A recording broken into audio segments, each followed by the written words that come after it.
May nararanasan o nasasaksihan ka bang bullying, karahasan, o insidenteng may kinalaman sa droga? Huwag itong baliwalain. Narito ang mga hakbang upang makapag-ulat ng madali, ligtas at maayos. Una, iscan ang QR code.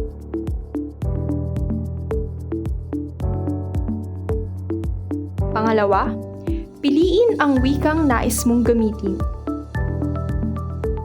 Pangatlo, basahin ng mabuti ang unang seksyon. Ilahad ng malinaw ang mga detalye ng pangyayari.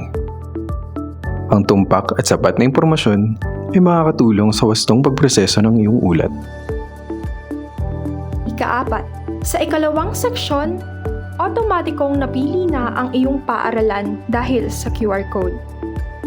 Piliin lamang ang iyong kasalukuyang grade level.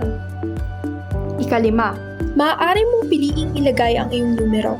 Ano man ang iyong piliin, ang iyong ulat ay mahalaga at papanatilihing may paggalang sa iyong privacy. Sa ikatlong seksyon, kung iyong nais, maaari kang magbigay ng karagdagang impormasyong makakatulong sa pagproseso ng iyong ulat. At panghuli, sa ikaapat na seksyon, lagyan ng check ang dalawang kahon bilang pagsang-ayon sa mga tuntunin. Pagkatapos, isumite ang ulat. Tapos na! Matagumpay nang naipasa ang iyong ulat.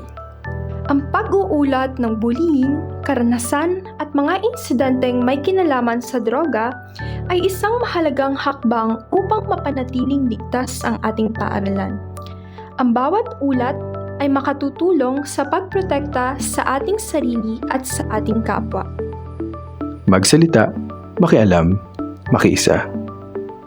Sama-sama nating itaguyod ang isang ligtas, mapayapa at mapagkalingang paaralan para sa lahat.